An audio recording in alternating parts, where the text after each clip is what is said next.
ختم نبوت زندہ باد، ختم نبوت زندہ باد۔ پوچھنا یہ ہے کہ انسان میں ہے کتنے عالم، کہ پوچھنا یہ ہے کہ انسان میں ہے کتنے عالم، کسی دانا کو سر بزم بلایا جائے۔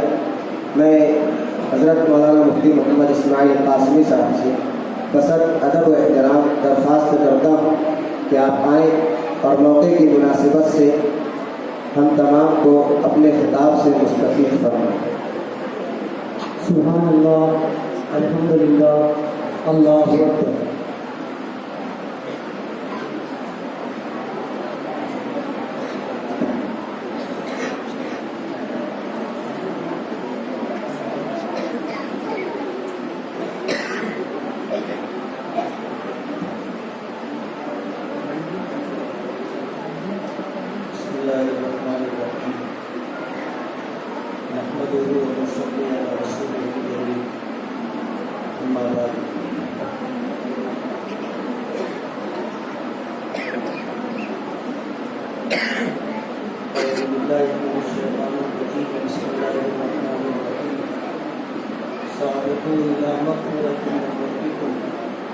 وجنت عرضها السماوات والارض صدق اللہ العظیم۔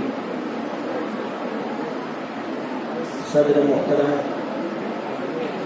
حضرت مولانا مفتی سراج احمد مودودی صاحب دامت برکاتہ، جامع مسجد کے نائب امام مولانا نعیم الظفر نعمانی ملی دامت برکاتہ، حافظ یاسین صاحب ملی اسٹیج پر تشریف فرما، علماء کرام، حفاظ کرام، جج صاحبان اور عزیز بچوں، اصل گفتگو کو حضرت مولانا عبدالرحیم فلاحی صاحب کرنے والے تھے۔ مجھے تو حافظ جمیل صاحب نے تبرک کے طور پر بلایا اور یہ کہا تھا کہ آپ تشریف لے آئیں گے تو مجلس کی رونق بڑھ جائے گی، اور کچھ دیر پہلے جب ان کا فون آیا تھا تو میں نے ان سے پوچھا تھا کہ پروگرام کی نوعیت کیا ہے،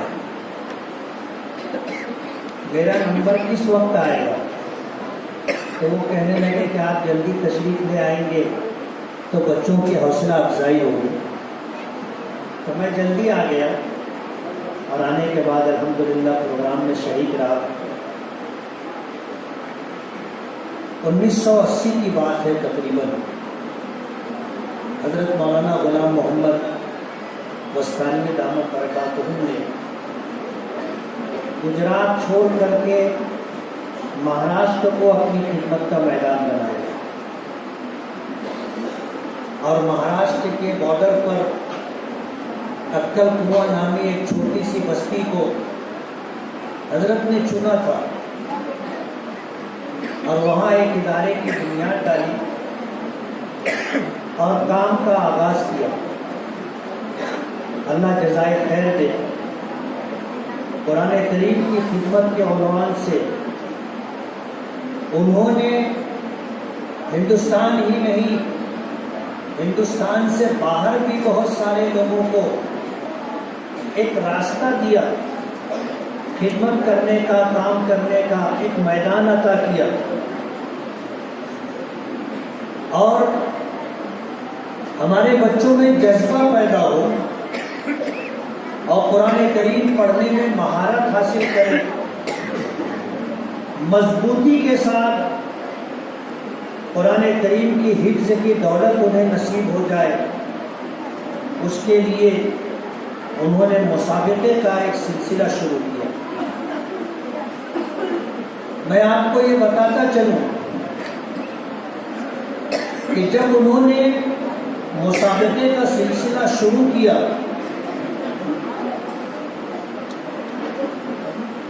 تو پورے مہاراشٹر نے اس کی پذیرائی کی۔ اردو میں کہتے ہیں کہ مثل ہے کہ خربوزے کو دیکھ کر خربوزہ رنگ پکڑتا ہے، ابھی موقع نہیں ہے کہ آپ کو اس مسئلے کا پس منظر بتاؤں کہ یہ مثال بنی کیسے، لیکن یہ چلتا ہوا جملہ ہے کہ خربوزے کو دیکھ کر خربوزہ رنگ پکڑتا ہے۔ آدمی اپنے مقام پر رہتے ہوئے، کوئی بچہ تعلیمی میدان میں اپنے مقام پر رہتے ہوئے جب وہ کوئی مقام حاصل کرتا ہے، نمبرات اچھے حاصل کرتا ہے، تو ظاہر بات ہے وہ ایک چھوٹی سی دنیا ہوتی ہے، اور وہاں رہ کر کے اگر وہ کوئی اچھے نمبر حاصل کر لے، بلند مقام حاصل کر لے، تو اسے یہ احساس ہونے لگتا ہے کہ میں سب سے نمایاں ہوں، اور میں اپنے ساتھیوں میں سب سے زیادہ اچھا پڑھنے والا ہوں۔ لیکن جب وہ اپنے ادارے سے نکل کر کے دوسرے کسی مقام پر پہنچتا ہے جہاں اور بھی بچے جمع ہو، تو اسے اپنے قد کا اندازہ ہوتا ہے، اسے اپنے قد کا اندازہ ہوتا ہے جب وہ دوسرے بچوں کو پڑھتا ہوا سنتا ہے اور یہ محسوس کرتا ہے کہ یہ تو مجھ سے اچھا پڑھ رہا ہے، تو اس میں ایک جو جذبہ پیدا ہوتا ہے کہ میں سب سے اچھا یا سب سے نمایاں، جسے ہم عجب سے تعبیر کر سکتے ہیں، اس کا خاتمہ ہو جاتا ہے، اور وہ پھر اپنے اوپر غور کرنے لگتا ہے کہ مجھ سے اچھا پڑھنے والے جو بچے تھے ان میں کیا خوبی تھی، وہ کس طرح پڑھ رہے تھے، تو اسی طرح پڑھنے کی پھر وہ کوشش کرتا ہے۔ تو مسابقہ جب ہوتا ہے تو مسابقے میں اس بات کا احساس ہوتا ہے کہ قرآن کریم کو کس کس انداز میں پڑھا جاتا ہے۔ یہ اللہ کی عطا و بخشش ہے، بعض لوگوں کو اللہ تعالیٰ آواز اچھی عطا کرتا ہے، بعض لوگوں کو اللہ تعالیٰ انداز اچھا عطا کرتا ہے، اور بعض لوگوں کو اللہ تعالیٰ ادائیگی اور اسی کے ساتھ موقع محل کی مناسبت سے کسی مقابلے یا مسابقے میں شرکت کے موقع پر کیا کرنا چاہیے کہ لوگوں پر جو ہے اس کی یہ خوبی واضح ہو۔ یہ ساری چیزیں اس وقت آدمی کو ملتی ہے جب ایک بڑے مجمع میں جہاں سبھی اچھا پڑھنے والے جمع ہوں تو اسے یہ ان چیزوں کا احساس ہوتا ہے۔ اور ظاہر بات ہے ہم لوگ، اللہ نے آپ لوگوں کی دعاؤں سے اپنے فضل سے دارالعلوم دیوبند تک پہنچایا۔ دارالعلوم دیوبند ایک ایسا ادارہ ہے جو الہامی ادارہ ہے، اس کے متعلق آتا ہے کہ اس کے بانی یا ان کے اولین محتمم کو خواب میں نبی کریم صلی اللہ علیہ وسلم کی زیارت ہوئی تھی، اور نبی کریم صلی اللہ علیہ وسلم نے انہیں اس بات کا اشارہ دیا تھا کہ یہاں سے دینی تعلیم کا آغاز کیا جائے،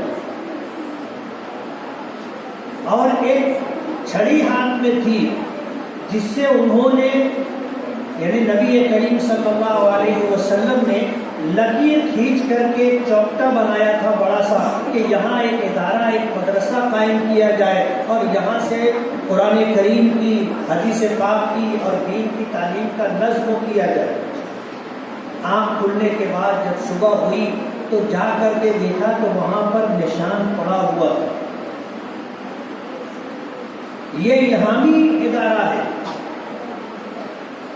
ہم اپنے اپنے مدرسوں میں پڑھتے ہیں اور اپنے اپنے مدرسوں میں نمایاں مقام، پہلا نمبر، دوسرا نمبر، تیسرا نمبر حاصل کرتے ہیں، اور ایک احساس ہوتا ہے کہ ہم تو پہلا نمبر پانے والے یا دوسرا نمبر پانے والے یا تیسرا نمبر پانے والے، لیکن جب دارالعلوم دیوبند پہنچتے ہیں جہاں پورے ہندوستان کے ایسے بچے جو چنندہ، ممتاز، جینیس، ذہین، اچھا لکھنے والے، اچھا بولنے والے، جب یہ وہاں پر جمع ہوتے ہیں اور ہم جیسے لوگ وہاں پہنچتے ہیں تو جا کر کے احساس ہوتا ہے کہ دنیا تو بہت بڑی ہے، ہم جہاں سے آئے وہ تو بہت چھوٹی دنیا تھی۔ آپ اندازہ کریں دارالعلوم دیوبند میں ہر سال 800-900 بچوں کا داخلہ ہوتا ہے.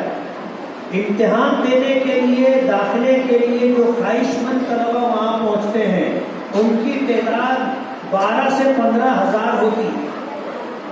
ان 12 سے 15 ہزار بچوں میں سے 800 بچوں کا داخلہ ہوتا ہے. ظاہر بات ہے کہ یہ 12-15 ہزار بچے جو ہوتے ہیں یہ وہ بچے ہوتے ہیں جن کو پڑھنے کا شوق ہوتا ہے. یہ وہ بچے ہوتے ہیں جن کو آگے جانے کا، علم دین کے بلند مقام تک پہنچنے کا ذوق ہوتا ہے. یہ جذبہ اور یہ خواہش ان میں ہوتی ہے تو وہ اپنے اپنے اداروں سے نکل کر کے دارالعلوم پہنچتے ہیں اور وہاں داخلہ امتحان ہوتا ہے. تو اس داخلہ امتحان کے کامیاب جو بچے ہوتے ہیں ان کی تو ایک فہرست ہوتی ہے، لیکن وہ بچے جو کامیاب ہوتے ہیں ان میں سے جن بچوں کو لیا جاتا ہے وہ اوپر سے اعلیٰ نمبرات حاصل کرنے والے، یعنی یوں کہنا چاہیے کہ جو میرٹ میں آنے والے بچے ہوتے ہیں ان کو داخلہ دیا جاتا ہے. صرف وہ کامیابی پر داخلہ نہیں ملتا. حضرت مولانا عبدالرحیم صاحب کلاہی دامت برکاتہ تشریف لے آئے. ہم اہلیان مالیگاؤں حضرت کا استقبال کرتے ہیں اور تشریف آوری پر ممنون و مشکور ہیں کہ مالیگاؤں میں مدرسہ ریاض الجنہ کا جو پروگرام ہوا، اس پروگرام کے حالانکہ یہ ناظرین قرآن پاک کا مسابقے کا پروگرام ہے، لیکن اس پروگرام کے اندر حضرت نے تشریف لا کر کے رونق بخشی، ہماری عزت افزائی کی. اللہ جو خیر عطا فرمائے. میں اہلیان مالیگاؤں مولانا عبدالرحیم صاحب کا شکر گزار. میں یہ عرض کر رہا تھا کہ مسابقہ قرآن کریم طلبہ میں ذوق اور شوق پیدا کرنے کی ایک راہ ہے. ہمارے یہ بچے جب مسابقے میں شریک ہوتے ہیں اور مسابقے میں شرکت کے بعد جب بچوں کو دوسرے بچوں کو پڑھتا ہوا دیکھتے ہیں تو انہیں اپنی کمی کا اور اپنی کوتاہی کا احساس ہوتا ہے. یہ بات وہ محسوس کرتے ہیں کہ میرے اندر یہ کمی یا یہ خامی ہے اور اسے دور کرنا چاہیے. یہی وجہ ہے کہ آپ دیکھو گے کہ جن بچوں کو کسی مسابقے میں انعام نہیں ملا، نمبرات اعلیٰ نہیں مل سکے، لیکن انہوں نے شرکت کی تھی تو اگلے پروگرام کے اندر اللہ تعالیٰ انہیں عزت اور مقام عطا کر دیتا ہے. یعنی پچھلے مسابقے میں ان کو نمبرات نہیں ملے، پچھلے مسابقے میں وہ اول دوم نمبر پر نہیں آ سکے، تو بعد کے جو مسابقے ہوتے ہیں ان میں وہ بچے جو ہے کامیابی سے ہمکنار ہوتے ہیں. مگر یہ وہی بچے ہوتے ہیں جو اس بات کا احساس کر لیتے ہیں کہ ہم میں کیا کمی کیا کوتاہی تھی. جب وہ محنت کر کے اس کمی اور کوتاہی کو دور کر لیتے ہیں تو پھر ہوتا یہ ہے کہ آنے والے اگلے مسابقات کے اندر اللہ تعالیٰ انہیں مقام عطا کر دیتا ہے، وہ جیت جاتے ہیں. ایک بہت اچھا فیصلہ جو اس مسابقے میں کیا گیا کہ یہ ناظرین قرآن پاک کا مسابقہ ہے. برے اول جو ہے ہمارے شہر کی ایک معروف شخصیت آفتاب سر کے نام سے موصول تھی، جن کا تذکرہ آپ حضرات نے سنا. عالم تو نہیں تھے لیکن بچوں کی دینی تعلیم کے لیے فکر مند رہا کرتے. اللہ تعالیٰ نے خدمت کا موقع دیا اور انہوں نے مالیگاؤں کے ایک ایسے علاقے کو جو پسماندہ اور غریب علاقہ سمجھا جاتا تھا، وہاں پر ناظرین قرآن پاک کے لیے مکاتب قرآنیہ کا ایک نظام قائم کیا اور الحمدللہ دیکھتے دیکھتے یہ نظام پورے شہر میں پھیل گیا. یعنی اس کے لیے باقاعدہ ادارہ نہیں قائم کیا گیا، بلکہ کسی کے گھر میں اگر کوئی کمرہ خالی رہا یا کسی کا مکان تھا اور اوپر ٹیرس کے اوپر اگر جگہ رہی تو مغرب بعد وہاں پر جو ہے تعلیم کا مکتب کا سلسلہ شروع کیا گیا اور یہ سلسلہ الحمدللہ پورے شہر میں چلا اور بہت کامیابی سے ہمکنار رہا۔ اللہ تعالیٰ نے عمر کم عطا کی تھی، وقت پورا ہو گیا، اللہ کی جوار رحمت میں تشریف لے گئے، مگر جو سلسلہ انہوں نے اس شہر کو عطا کیا ہے آج بھی وہ باقی ہے، اور دعا ہے کہ اللہ تعالیٰ اسے قیامت تک باقی رکھے۔ یہ مرحوم کے مرحوم آفتاب سر کے لیے صدقہ جاریہ ہے۔ پارہ 1 سے لے کر کے 10 تک اور 1 سے لے کر کے 20 تک حافظ یوسف صاحب جامعری رحمۃ اللہ علیہ کے نام سے موسوم ہے، جن کا تذکرہ حافظ یاسین صاحب نے کیا۔ زبردست اللہ پاک نے حفظ قرآن، حفظ پر ملکہ اور درک عطا کیا تھا۔ قرآن کریم کو پڑھنا اور قرآن کریم کو سنانا اور سننا، یہ جذبہ جو اللہ پاک نے انہیں عطا کیا تھا کم ہی لوگوں کو ملتا ہے۔ حافظ میں بھی ہوں الحمدللہ، اور حفاظ کی ایک بڑی تعداد یہاں پر موجود ہے، لیکن یہ بات ہم حفاظ کرام سمجھ سکتے ہیں کہ سال کا کوئی دن ایسا نہیں تھا کہ جب وہ قرآن کریم کسی کا سنتے یا سناتے نہ ہو۔ معمول تھا اور عجیب معمول تھا۔ حافظ یوسف صاحب بطخ والے، وہ بھی حافظ ہیں اور اچھے حافظ ہیں۔ حافظ یوسف صاحب کا ان کا معمول یہ تھا کہ روزانہ فجر کی نماز کے بعد دونوں اکٹھا ہوتے تھے اور قرآن کریم کا ایک پارہ سناتے تھے، پھر وہی پارہ سنتے تھے اور اپنے اپنے مقام پر واپس چلے جاتے تھے۔ حافظ یوسف صاحب بطخ والے مجھے بتانے لگے کہ ہم لوگوں کا معمول یہ ہے کہ ہم لوگ جب پہنچتے ہیں ملتے ہیں تو سلام کرتے ہیں اور خیریت پوچھنے کے بعد پارہ سنا دیتے ہیں، پارہ سن لیتے ہیں اور پھر اپنے اپنے مقام پر واپس ہو جاتے ہیں۔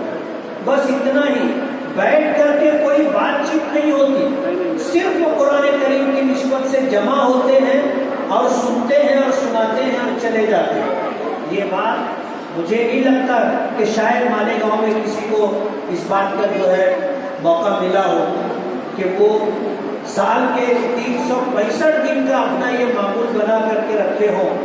رمضان المبارک میں تو دور ہو جاتا ہے، لیکن غیر رمضان میں دور نہیں ہوتا الا ماشاء اللہ۔ لیکن حافظ یوسف صاحب رحمۃ اللہ علیہ کا یہ معمول تھا۔ اور تیسری فرا، پہلے پارے سے لے کر کے 30ویں پارے تک مکمل فرا مولانا سعید ابن مولانا غلام محمد وستانوی رحمۃ اللہ علیہ کے نام سے موسوم، پورے قرآن پاک ناظرے کا یہ مسابقہ ہے۔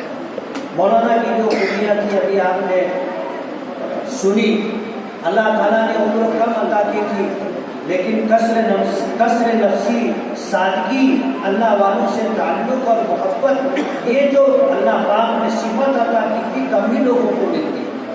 ورنہ آدمی ایسے موقع پر کہتا ہے پدرم سلطان کہ میرا باپ تو بادشاہ ہے، میرا باپ تو بادشاہ ہے۔ اور ظاہر بات ہے کہ جب یہ احساس کسی میں آ جائے تو طور طریقہ بدل جاتا ہے۔ لیکن بارہا میری ملاقات ان سے ہوتی رہی، اختر کنویں میں ملاقات ہوئی، اور پھر امبر جب میرا جانا ہوا جامعہ ابوبکر صدیق میں کئی مرتبہ جانا ہوا، وہاں ملاقات ہوئی، دارالعلوم دیوبند کے سفر میں ملاقات ہوئی۔ تو جو سادگی، عاجزی اور کثر نفسی میں نے ان میں دیکھی، وہ بھی اللہ کی عطا و بخشش تھی۔ اللہ نے اپنی جوار رحمت میں بلایا، اور یہ تیسری فرا انہی کے نام سے موصول ہے۔ اور خوبی کی بات یہ ہے، میں حافظ جلیل صاحب، ان کے تمام رفقا اور مدرسہ ریاض الجنہ اور اس کی شاخوں کے تمام اساتذہ کرام کو اور اس مسابقے کے تمام منتظمین کو دل کی گہرائیوں سے مبارکباد دوں گا کہ طلبہ کو تو انعامات ملتے ہیں، اور ہم نے دیکھا کہ طلبہ کو کامیابی پر عمرے کے سفر کا موقع اور سعادت بھی دی جاتی ہے، لیکن ان بچوں پر محنت جو شخص کرتا ہے، جو اس کا استاذ ہوتا ہے، اس کو یکسر نظر انداز کر دیا جاتا ہے۔ کہیں کہیں بھولے سے ایک رومال، ایک ٹوپی، ایک مسواک، ایک اتنے کی شیشی دے دی جاتی ہے بس۔ لیکن یہ بات یہاں میں سمجھتا ہوں جیسا حافظ یاسین صاحب نے کہی کہ شاید یہ پہلا موقع ہوگا کہ کسی مسابقے میں شرکت کرنے والے، اول نمبر حاصل کرنے والے طالب علم کے استاذ کو عمرے کی سعادت کا موقع عطا کیا گیا ہو، انعام دیا گیا ہو۔ یہ پہلا موقع ہوگا اور ہونا بھی چاہیے. ہمت افزائی، حوصلہ افزائی ضروری ہے. نبی کریم صلی اللہ علیہ وسلم کی یہ سنت رہی ہے. اس لیے میں سب سے پہلے انہیں مبارکباد دوں گا جنہیں اللہ تعالیٰ عمرے کی سعادت عطا کرے گا. اب وہ کون ہے یہ تو آنے والا وقت بتائے گا، لیکن یہ بھی سعادت کی بات ہے. اور قرآن کریم کی نسبت سے اور خدمت کے عنوان سے اللہ تعالیٰ اگر یہ موقع دے تو یہ اللہ کی عطا و بخشش ہے. میں حافظ جمیل صاحب، ان کے تمام رفقا، منتظمین اور ان کے تمام معاونین کا بہت بہت شکر گزار ہوں، اور یہ امید کرتا ہوں کہ یہ سلسلہ دراز رہے گا اور ہر سال باقاعدگی کے ساتھ مسابقے کا اور ناظرے قرآن پاک کے مسابقے کا اہتمام کیا جائے گا. ورنہ ہوتا یہ ہے کہ حفظ قرآن پاک کا مسابقہ تو ہوتا ہے، لیکن جو بنیاد ہوتی ہے ناظرہ، اس کا اتنا اہتمام نہیں ہوتا. آپ نے اس طرف یہ حدیث دیکھی ہوگی حضرت عثمان غنی رضی اللہ تعالی عنہ کی کہ خیرکم من تعلم القرآن وعلمہ وفی روایت او علمہ، کہ تم میں سب سے بہتر شخص وہ ہے جو قرآن کریم کو سیکھے اور سکھلائے. اور ایک حدیث میں ایک روایت میں آتا ہے کہ جو قرآن کریم کو سیکھے یا سکھلائے. ظاہر بات ہے قرآن کریم کی نسبت سے جب اس طرح کی خدمت انجام دی جائے اور اللہ کے رسول نے فرمایا کہ تجھ میں سب سے بہتر شخص وہ ہے، تو اس پر خصوصی توجہ دینی چاہیے. 1980 سے پہلے جیسے میں نے تذکرہ کیا کہ قرآن کریم کے حفاظ بھی ملتے تھے، قرآن کریم پڑھنے والے بھی ملتے تھے، لیکن مسابقے کا نظم نہیں تھا. حضرت مولانا غلام محمد وستانوی دامت برکاتہم، اللہ ان کی عمر میں برکت عطا فرمائے، مہاراشٹر کے ایک دور دراز کنارے کے علاقے کو انہوں نے چنا اور چن کر کے مدرسہ اشاعت العلوم کی بنیاد ڈالی. اور جب انہوں نے قرآن کریم کو اپنی خدمت کا میدان بنایا تو آج اللہ پاک نے مخلوق کی زبان سے کہلوانا شروع کیا خادم القرآن والمساجد. خادم القرآن انہوں نے مہاراشٹر ہی نہیں پورے ہندوستان میں جب مسابقے کا جال بچھایا تو لوگوں کو قرآن کریم تجوید سے قرآن کریم پڑھنے کا موقع دیا. ورنہ قرآن کریم لوگ پڑھتے تھے اور کیسا پڑھتے تھے قرآن حفاظ کو آپ سنو گے تو اندازہ ہوگا. لیکن مولانا غلام محمد وستانوی صاحب کی کوششوں سے ہمارے چھوٹے چھوٹے بچے قرآن کریم کو تجوید سے پڑھنا چاہیے، یہ علم آیا. یعنی جب نورانی قاعدے سے وہ اپنی تعلیم کا آغاز کرتا ہے تو تجوید کے ساتھ قرآن کریم پڑھنا سیکھتا ہے. اور یہ بچے جب مسجد میں آتے ہیں اور قرآن حافظ صاحب نماز پڑھا رہے ہوتے ہیں تو یہ بچے گھر جا پہلے تجوید عام نہیں تھی، لیکن اب الحمدللہ تجوید اتنی عام ہو چکی ہے کہ ناظر قرآن پاک اور حفظ قرآن پاک کا نمبر تو بعد میں آتا ہے. نورانی قاعدے سے ہی بچہ تجوید کے ساتھ قرآن کریم پڑھنا سیکھ جاتا ہے. اور تجوید کے بغیر قرآن کریم کا پڑھنا یا نحن جلی ہوگا یا نحن خفی ہوگا.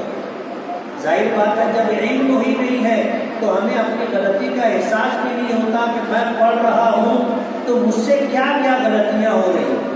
تجوید کا علم ضروری ہے اور تجوید کی حیثیت قرآن کریم کی تلاوت میں ایسی ہے جیسے کھانے میں نمک.